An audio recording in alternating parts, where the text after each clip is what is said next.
Rice is the most consumed grain in Nigeria, and statistics has it in as far as 2018, we consume about 7.6 metric tons of rice per annum. And it's going to be more expensive come December or even as time goes by. Why? In the southwest here, we experience drought. In the north, there is flood. So our backup, which is the north, has flood. Flood has taken all their rice. We planted here, and we couldn't harvest anything because drought. For 8 solid weeks, there was no rain. That alone explains why rice will be expensive, because the demand will be more than the supply, and it's a rule.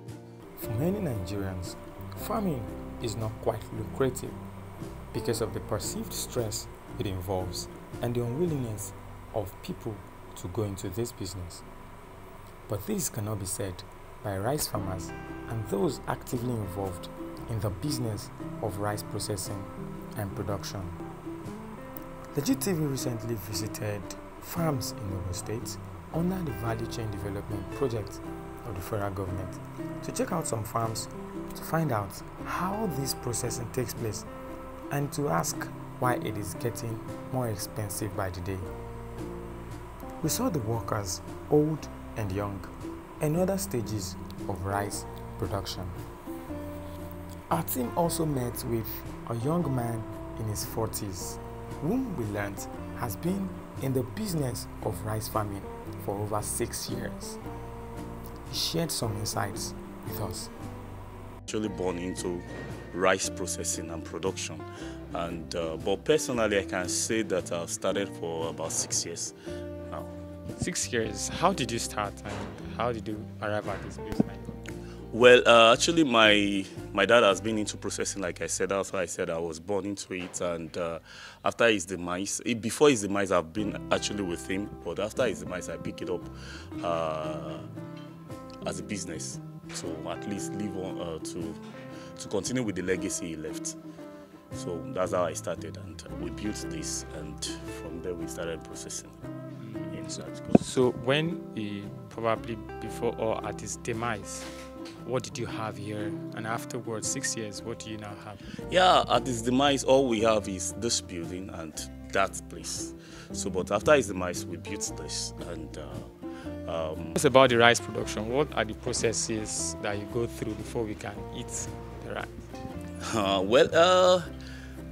First it has to be planted, then harvested. Once it's harvested, it has to be threshed. Once it is threshed, it has to be winnowed. Once it is winnowed, we wash, then we soak. Once we soak, we parboil. After parboiling, we dry. After drying, we run it through a paddy distoner. Sometimes we run it through a paddy pre-cleaner. Then we run it through a paddy distoner. Then we mill.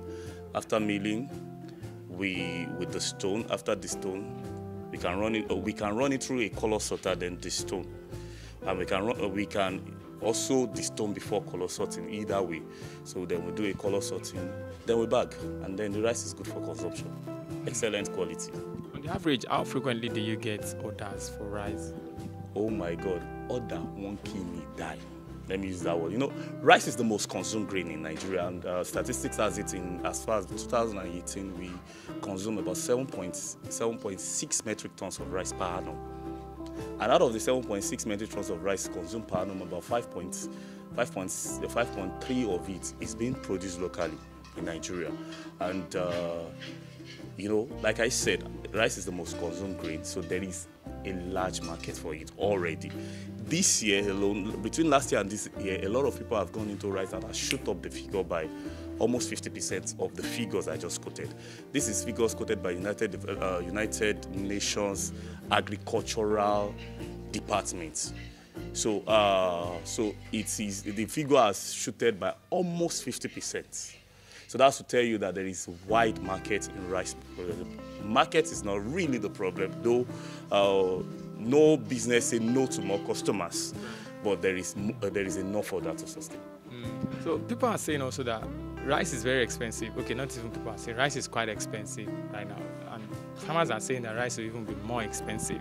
Why is so? Yes, rice is expensive now, and it's going to be more expensive come December or even as time goes by. Why? is because this season has been ugly. There has been a lot of drought across. In the southwest here, we experience drought. In the north, there is flood.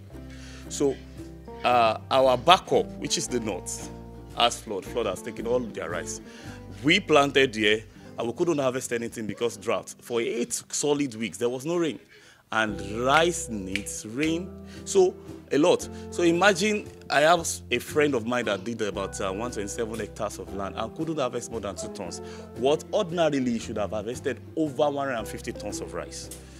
So that alone explains why rice will be expensive, because the demand will be more than the supply, and it's a rule. So that's the reason why it's going to be expensive. But it's most likely going to meet at equilibrium by next season.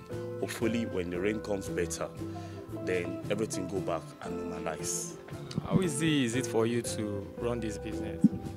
Easy? Well, it's a passion, so it's quite easy. So I don't see it it's not stressful.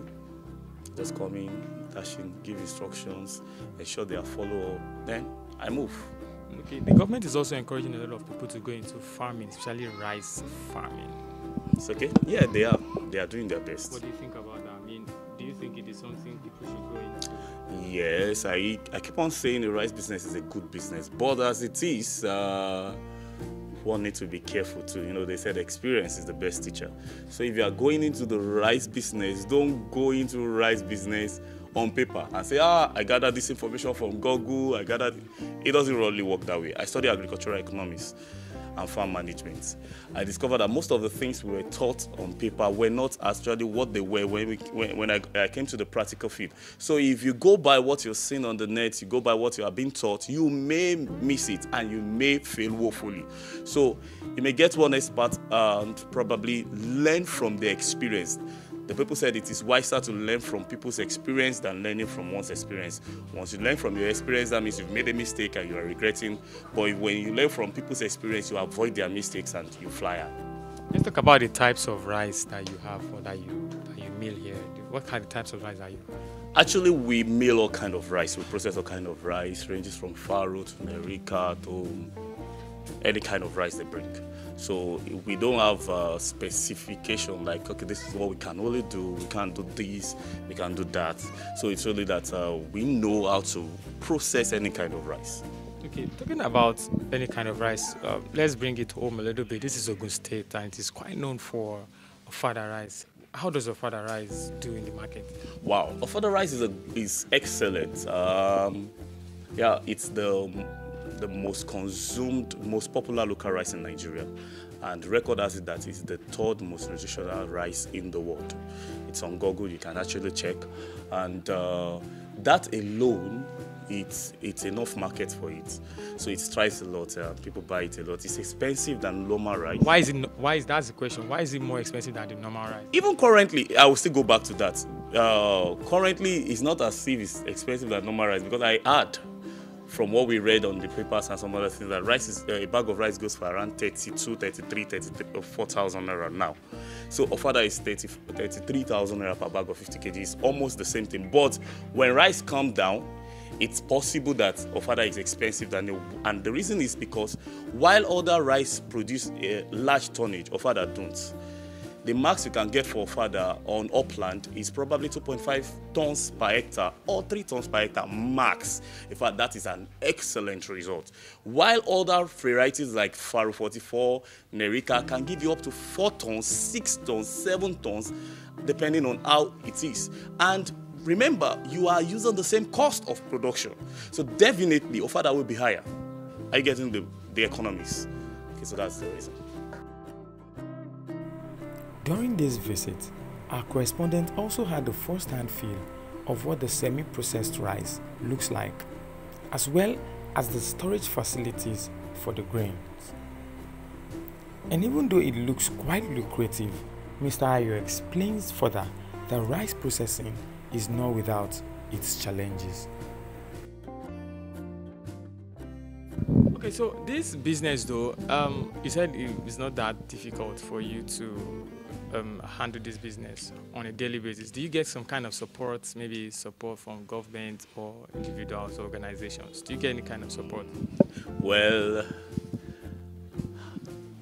I get support. Let me use it that way. Like, do you want to be specific? No. Well, you get some kind of support. Yes, I get support. Well, I say support actually, not necessarily financial support, but at least the moral support, the linkage to markets. Government are really trying that.